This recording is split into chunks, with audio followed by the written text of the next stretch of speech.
Good to see your smiling faces today. How can you not smile on a glorious day like today, huh? So if you take your Bible and open up to Deuteronomy chapter 5, we're going to be looking at verses 12 through 15. Deuteronomy chapter 5, we're going to be looking at verses 12 through 15. Today is the fourth commandment, honoring the Sabbath.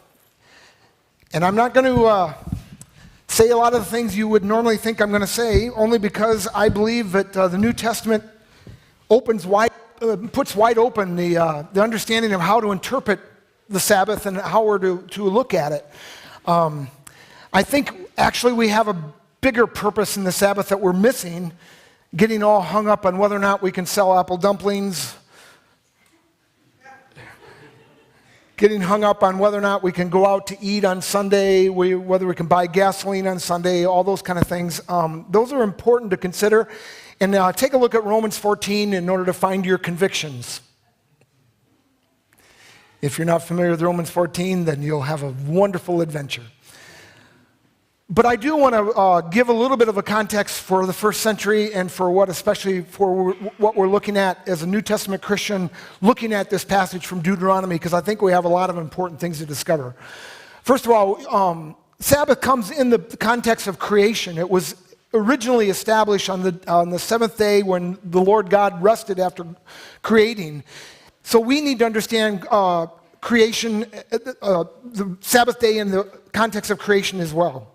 I think every Sabbath today every Sunday should be a recreating of ourselves by looking at the God of the universe, what He's done for us, and being re-energized to be able to face the world. It also is in the context of liberation. In fact, I think it was Laura Schlesinger said that context is a commemoration of liberation. I think that's right. In the text that we're looking at today in Deuteronomy basically points that out. Remember what had happened with the nation of Israel before they were given the Ten Commandments. They were slaves in Egypt for somewhere between 200 and 400 years. We're not sure exactly how long they were slaves, but a long time. They didn't get a day off. When they were taken out and God gave them the Ten Commandments and they heard, you're only going to work 6 days, you're going to rest on the seventh. Yes!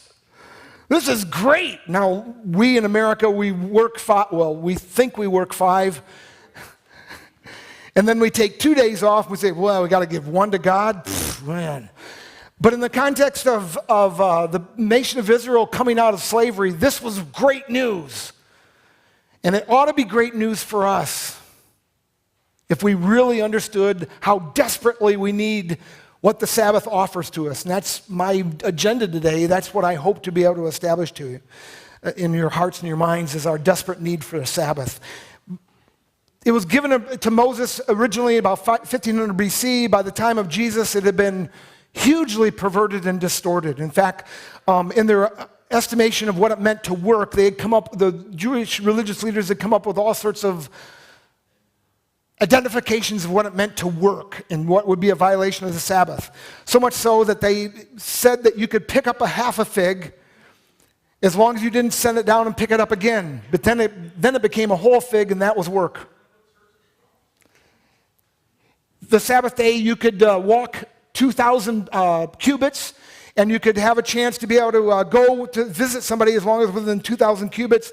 But then when you went to 1,000 cubits, you couldn't get any further. And so they made a rule that if you extended the borders of your household, because you could walk within your house as much as you wanted to, if you extended the borders of your household, then you were free to go 2,000 cubits beyond the limits of your household. So what they did then is made up artificial legal fictions of limits of your household, which included entire cities, which, if I understand correctly, the Jewish population has made all of Los Angeles, Miami, and Toronto homes, so that you could go anywhere you wanted to within that city and not violate the Sabbath. But the minute you left the city limits, then you were on your 2,000 cubits. My favorite is spitting. If you spit on the road or spit on a rock, that was okay. But if you spit on the soil, that was work, because that spit would turn the ground over, and that was cultivating. A lot of you are looking at me like, Pastor Keith, you've lost your marbles. I'm just telling you what it was. Folks, that's taking the Sabbath to an extreme that Jesus himself was trying to eradicate. If you look closely at the Old Testament, there were a lot of things that took place on the Sabbath that were work, that were endorsed by God. My favorite is when Jehoiada, the high priest, carried out his plot against Queen Athaliah on the Sabbath in order to install Joash as king. The reason he used the Sabbath is because he could covertly get more troops without Athaliah raising attention to it, because they had more people making transitions on the Sabbath than they did on any other day. And so he could carry out his plan better on the Sabbath. He had no qualms about, this is the priest. He had no qualms with executing, very good word, executing his plan on the Sabbath. Think about Joshua fit the battle of Jericho. How many days was he supposed to go around? 7 total, right? One of those had to be a And if I understand the city of Jericho, it was more than 2,000 cubits to circle that. But he had no problems following God's commands.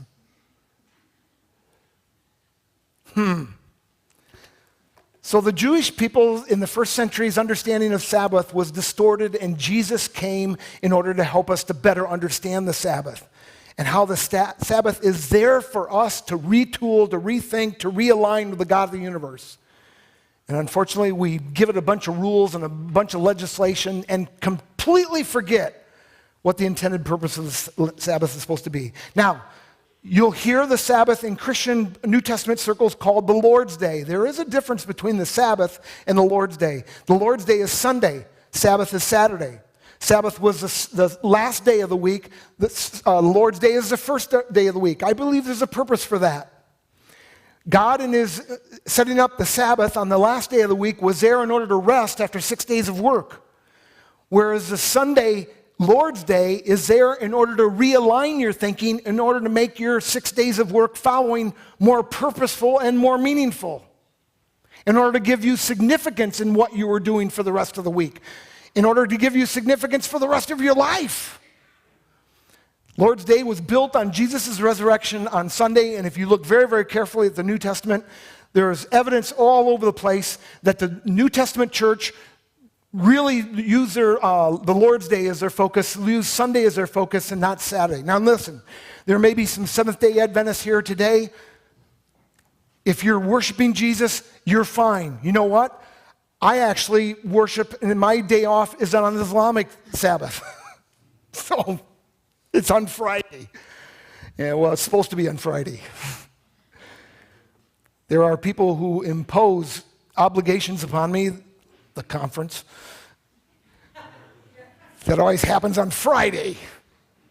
And so I have to take Saturday off. And for some reason, people don't check with me before they die and have funerals. So rude. Or have emergency surgeries and they don't check with me on those either. And so I have to shuffle my Sabbath day all over the place in order to try to find 24 hours that I can rest. And sometimes I don't find it. So I'm not the poster boy for Sabbath observances. But I do know this. Since my stroke in 2014, I know I need one. I can attribute a huge factor in my having a stroke in January of 2014 to the fact that I was not resting in Jesus like I should have been. And those 3 or 4 days that I was in the hospital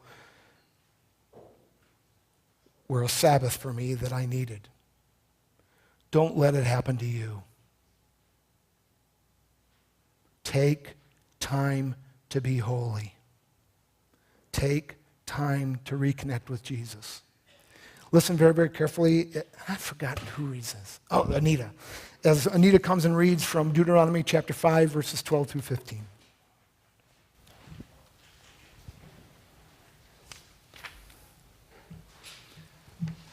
If you're able, please stand for the reading of God's word. Deuteronomy chapter 5, beginning with verse 12. Observe the Sabbath day by keeping it holy, as the Lord your God has commanded you.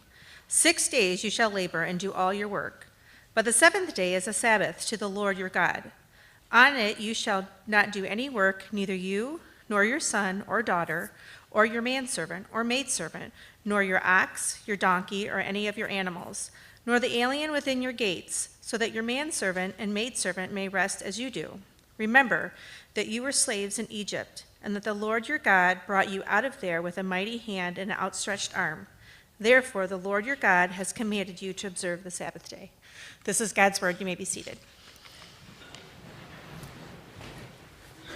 If you'd like to pull out the sermon online, I would highly encourage you to follow along. Some good quotes in there, but I need to say this before I forget. If you really want the rest of the story, as Paul Harvey would say, there's a lot more than just page 3 and 4. How many of you looked at the sermon notes already? Bless you.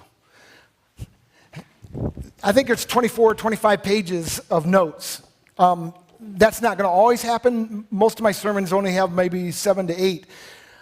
For some reason, I went nuts with this one, maybe because I needed it so badly. But there are several things I would encourage you to look up in those notes in order to give you a better understanding of how desperately we need Sabbath rest. So the question before the house today, if you want to follow along in the sermon outline, is this. What is God's will for us in observing the fourth commandment? I believe it's this. We are to take time together to honor God by contemplating who God is, who we are, and what will one day be. What the world is coming to.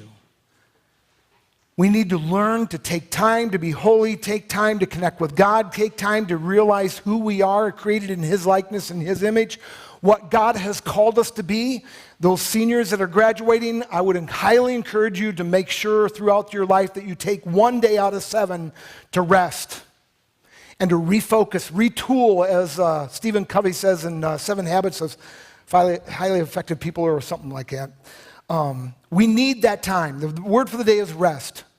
We need to rest in the work of Jesus. We need to rest our bodies. We need to rest our minds. We need to rest in who God is and His provision. My dad is a farmer, was a farmer. Growing up on the farm, I just knew how we did things, and I never really thought about how we did things until I moved away and realized that the rest of the world doesn't do them that way.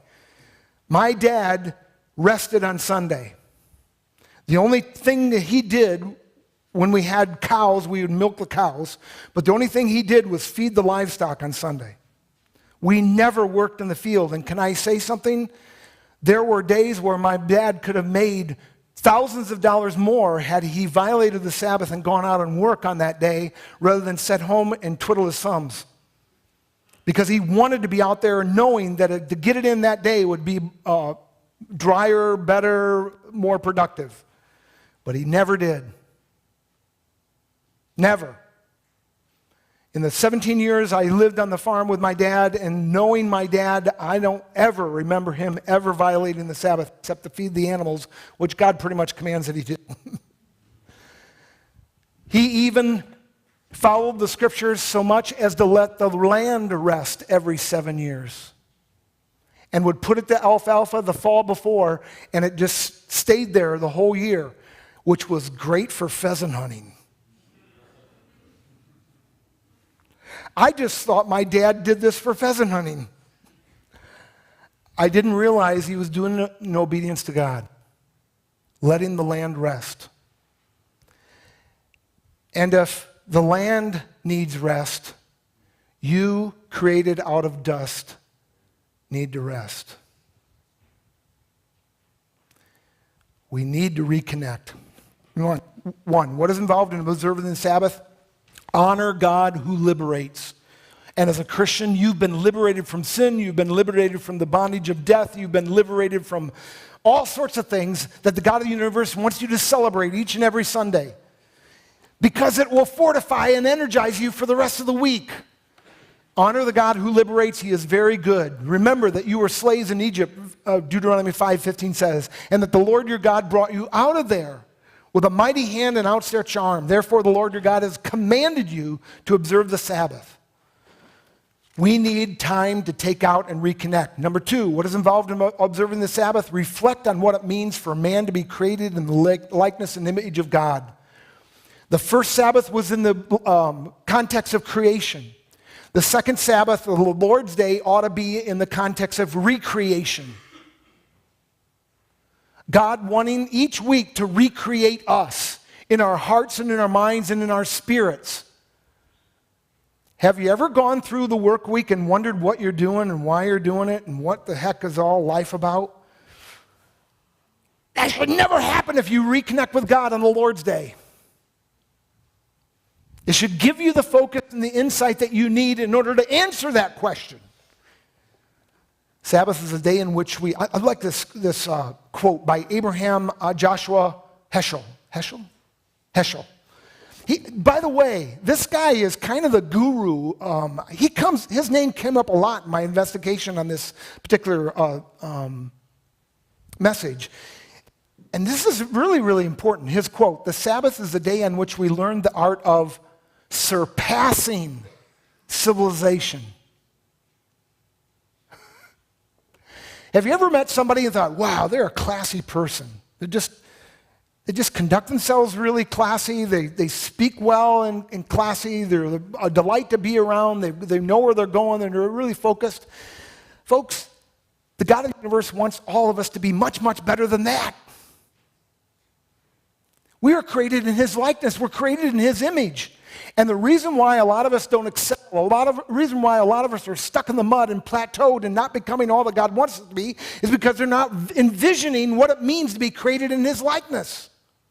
What it means for me, Keith Porter, to live out what would Jesus do if he were Keith Porter? That book that Sheldon wrote, what's that name of that book? In his steps. Thank you, baby. That's why my wife sits here to bail me out every time. That's a great question to ask yourself. If Jesus were here, pastor of the Hillsdale Free Methodist Church, what would he do? How would he conduct himself? What would he preach on? What would be his visitation schedule? How many people would he visit that were shut-ins? How would he organize the church? How would he structure the church? What would he do if he were in your position? That's why their Sabbath is so precious, for you to think about those things, for you to wrestle with those things, for you to answer, how does Jesus want me to live my life out in what he's called me to do? We are not machines. We are not animals. And he wants us to live and surpass civilization. Number three, what is involved in observing the Sabbath? Rest and recreate by reflecting on what time it is and what it will one day be. It will be very, very good. We need to think about what the God of the universe has for us in the future. There's one time an American tourist that was on the west coast of Mexico. He was visiting there along the Pacific Ocean. And he saw a guy that was catching fish. And by 11 o'clock in the morning, the guy had caught enough fish for him and his family and enough to sell in order to supply his needs. And he was headed home. And the American businessman said, "What are you doing? You're headed home already? It's only 11 o'clock in the morning." The guy said, "I have more than enough. I've got all I need." And the American says, "Listen, I've got my MBA from Harvard. I can make you rich. All you need to do is stay out until like 6 or 7 in the evening, and then you could catch more fish and buy a boat." And the guy says, "Listen, just let me go home. I can go home and I can play my guitar and I can have a siesta with my wife and I can enjoy my children and my grandchildren. I can just enjoy life here on the coast." And the businessman said, "No, you could buy enough boats in order to supply hundreds of jobs and be able to start your own fish distribution area and you could make tons of money." And the guy said, "How long would it take me to do all that?" And this guy said, "Well, in 25 years, I'm sure you could get it done." And the guy says, "Well, why would I do that?" And the businessman said, "Well, then you could buy a place on the coast and you could go home and relax with your wife and take a siesta with your wife and enjoy your grandchildren and your children and play your guitar."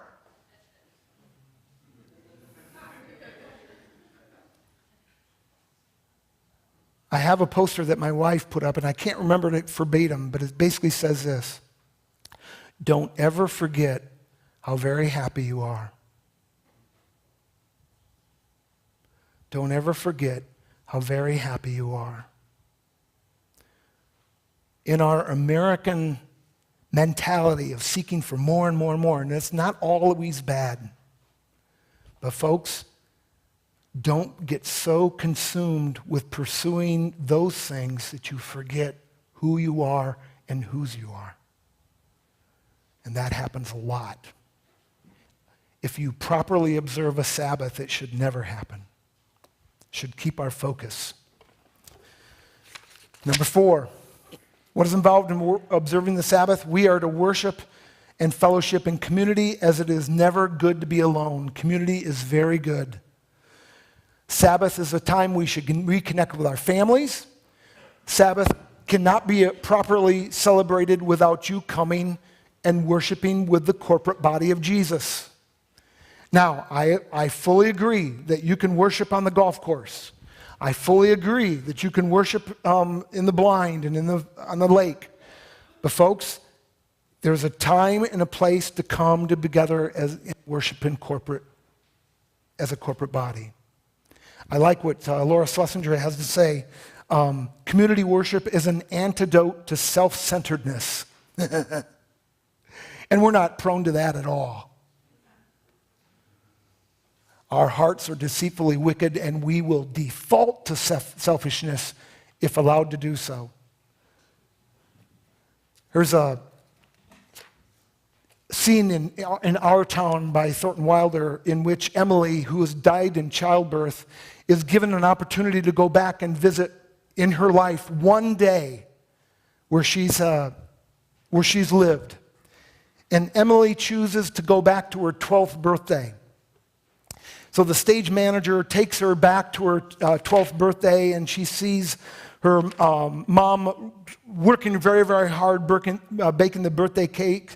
And I'm going to read from Kenan Callahan in Effective Church Leadership, what he has to say. And they were all caught up in the busyness and hurriedness of the wrapping of presents and people living in the same houses, but hardly even noticing each other. Finally, in desperate pleading, she cries out, "Mama, just look at me 1 minute as though you really saw me. Just for one moment now, we're all together. Mama, just for one moment, we're happy. Let's look at one another." In tears, Emily is led back to the cemetery by the stage manager. Arriving there, she hears Simon Stimson, the organist and Tround Dunkard, gently and cynically saying, "Yes, now you know. Now you know."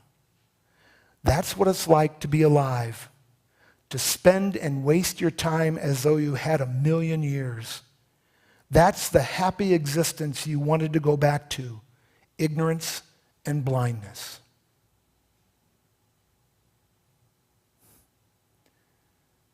That speaks to my heart. It speaks to my soul. Because how many parties that involve my family have I been to, and I look right through them? I don't really connect with them. Woman was at home working on her smartphone, entering into data, and her 6-year-old daughter had just come home from school and wanted to share all the exciting things she had learned and done at school. And her mama was entering in the data. And finally the daughter asks the mama, "What are you doing, Mama?" And she says, "Well, I'm putting important people and important things that are going to happen in here in order to make sure I don't forget them." And finally, the daughter stopped her mama, and you know how children can take in and make you look at them? She said, "Mama, am I in your smartphone? Am I important enough to remember?" Sabbath will not allow us to do that. Sabbath will realign our value systems so that we never forget what's truly important. Number 5. What is involved in observing the Sabbath? Trust God and submit to Him so that He can make us into what He created and designed for us to be. Very good. The time that I think Americans are most closely connected with what's truly a Sabbath is during funerals. Because during funerals, especially one of my funerals, where I force people to consider the life of the deceased. And I want people to think, what are people going to say about you when you're in there? Folks, every one of us ought to ask ourselves that question at least once every single week. Is what I'm doing a good work? Is what I'm doing going to matter 100 years from now? Is what I'm doing going to matter 10 minutes after I'm cold and in the grave?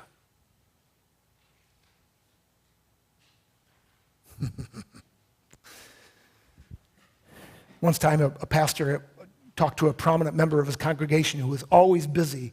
I don't know anybody like that.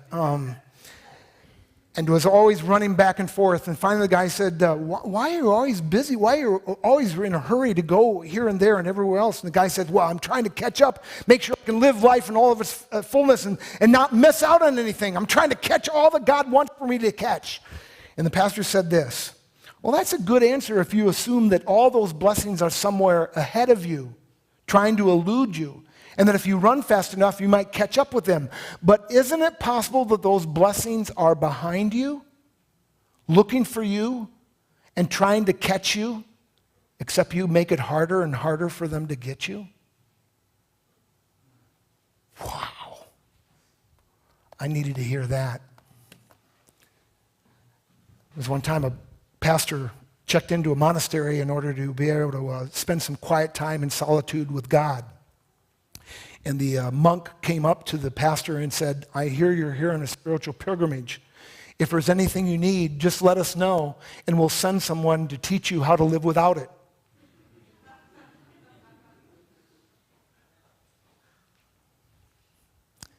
How many of our things in our life clutter our lives, and we don't really need them? And they serve as a distraction for making a real connection with the God of the universe. My hero in observing the Sabbath and trusting God and God honoring him as a result of trusting him is Eric Little. First of all, because he's a track person. I like to follow track. And second of all, because he was just a great man of faith. If you're not familiar with Eric Little, if you watch the movie Chariots of Fire, that will give you basically the story of his life. Eric Little was a man who was gifted in the 100 meters. And if you're gifted in the 100 meters, you usually don't run the 400 meters.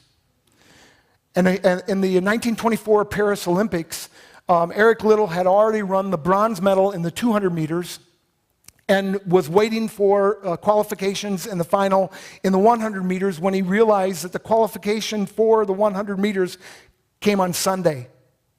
And he told his coach and he told the people around him, I can't run. That would be a violation of the Sabbath for me. I will not dishonor my God by running. And they said, you have to run. This is your event. You've already run the bronze medal in the 200. This is your event. And he says, I can't run. And they talked him into running the 400 meters. As he was being massaged by his masseuse, the masseuse gave him a little piece of paper that said, God honors those who honor him.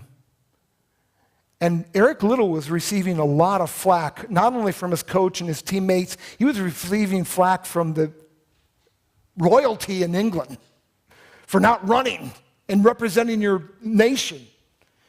And so he took this piece of paper and said, God honors those that honor him, and that became his salvation. That became his motivation. Eric Little won the 400 meters, which is, to me, just astounding, knowing the 100-meter people in my life. Most 100-meter people couldn't finish a 400, no, never mind. Not only did he won by 5 yards. Not only did he win by 5 yards, he set a world record. God honors those who honor him. Do you remember the movie? His competitor from the same nation, Abrams, he said, I have 10 seconds to justify my existence. Do you remember what they said about Eric Little? He runs like a wild animal. he unnerves me. Because Eric Liddell said, when I run, I feel God's pleasure. There is a man who understood and was motivated, empowered by the Spirit of God, and didn't need to justify his existence by running 10-second race. He actually said no to the 10-second race when it violated his commitment to God. Do you know where Eric Liddell was in 1925, the year after the Olympics?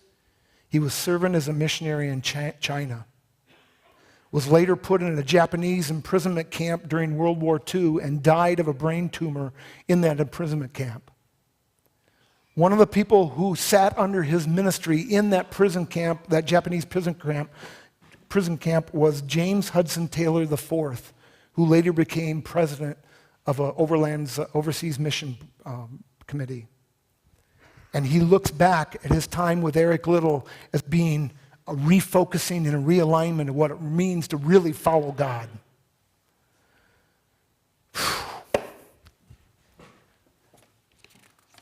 Someday when I grow up, I want to be that focused.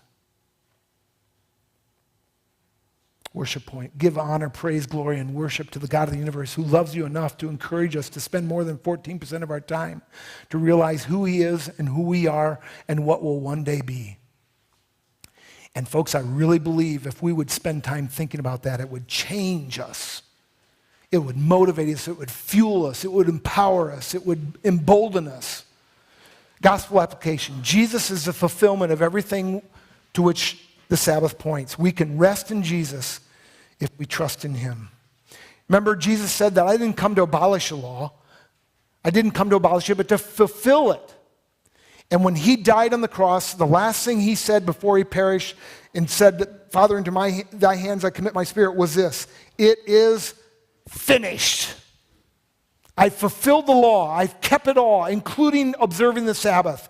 And that righteousness, we sang about it several times this morning, that righteousness is credited to us if we believe in Jesus. We don't have to worry about whether or not we've picked up a half fig twice in a row. And we don't have to count our steps and say, how many steps have I taken already? We don't have to worry about whether or not we pick up a child and that child has something in their hands which makes us labor and work. That was another one that I realized was silly. We can just rest and use our time to connect with the God of the universe and realize what a good God he is. Jesus is a fulfillment of everything which the Sabbath points. We can rest in Jesus if we trust in him. My spiritual challenge is this: take time to be holy. Not just quality time, but real time. Make the most out of every Sabbath. So what? We can never grow and mature and become all God designed and created us to be unless or until we trust that God will trust God that it is to our advantage to fully and joyfully engage in Sabbath observances. Proper preparation and observation of God's Sabbath encourages faith, hope, and love. I'm going to take the time to read this quote that's after that point. It's from Gary Thomas in Seeking the Face of God. There was a defining moment in my spiritual life. It happened when I realized that if I insisted on becoming consumed by every major sporting event or political race, every move of the stock market, or even every worry of parenting, if I let these things seize my heart, I simply could not enter into a true celebration of the Sabbath or the joy of the baptism, the Lord's Supper, or Christmas or Easter, or any other true and significant celebration. I have learned the necessity of guarding my heart, Proverbs 4:23, because my heart does not have an infinite capacity to rejoice or be alarmed. By becoming preoccupied with passing things, I exhaust my heart's ability to care about the things that really do matter.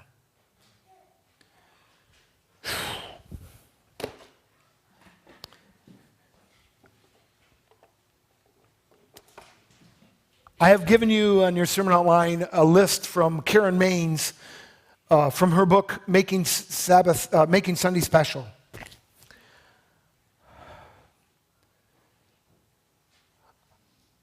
Pastor Dave and Jean and I work very, very hard to make sure that you have an opportunity to use any and all of those different lists of things that she encourages you to be involved in order to make Sunday special, including publishing sermon notes on Thursday afternoon by 3 o'clock. Those are posted on our website. This week was extremely long. In fact, several people have shared with me that they like to normally read through all the notes in order to be prepared to worship on Sunday morning, but it was just too long this Sunday. So you can just do that next week. But folks, the reason why they're posted is so that you can come already moving in the direction we're headed. So it doesn't take you half the service to kind of get up to speed and realize, oh, that's what Pastor Keith is trying to communicate. That you can come here already moving in that direction and hopefully take you further than you would go if you were totally unprepared coming for worship. I know when I was in cross country and in track, and whenever I took a major exam the next day, I got a really good night. I tried very, very hard to get a good night's rest. And I remember my coach in college for cross country and track went out of his way to make sure that when we traveled and ran in different places that we got in early, we ate well, we took care of ourselves so that we could be at peak performance the next day when we competed. Folks, those races don't hold a candle to what takes place on the Lord's Day. None of those races are going to have eternal significance because I didn't allow them to make the eternal significance. They could have had eternal significance if I would have been realigned and refocused properly. We need this time off. Karen Maines has given you several suggestions of things that you can do in order to make Sunday special, in order to take advantage of this time. We need it. You are fighting an uphill battle against our culture, against our flesh, against Satan himself, who does not want you to connect with the God of the universe and who does not want you to understand who you are. And he's doing all that he can to keep you distracted, to keep you preoccupied with everything else in the world other than connecting with Jesus. And the staff here at the church is doing all we can, all that we know to do, to help you to connect with Jesus. You can even, she suggests that you even know the hymns that we're going to sing or the songs we're going to sing so that you can read them over and call. Gene will be glad to give you that list because it's all done. Everything has to be done by 3 o'clock Thursday, including the sermon outline, including the PowerPoint, including everything. So whatever you want to know, we want to give you. And I've said this 100 times, but I'll say it one more time. We even post memory verses or post verses that will realign your thinking as you sit here if you'll just come 5 minutes early to go through the cycle of video announcements. Now, I know this group is not always faithful to arrive at 10:50. It's an understatement. But I would highly encourage you to come early and prepare your hearts, prepare your minds, to look at the verses that we have up on the board, to look at the sermon outline and begin thinking about what the content is. Look at the service Well, I'm beating a dead horse. But I want so much for it to live and for us to ride into the sunset together. Our hearts are restless until we find our rest in thee, O Lord. And then this quote by Blaise Pascal: there is a God-shaped vacuum in the heart of every man which cannot be filled by any other created thing, but only by God the Creator, made known through Jesus. We don't believe that. If we did, we would be more earnest, we'd be more intentional, we'd be more passionate about what happens on Sunday morning.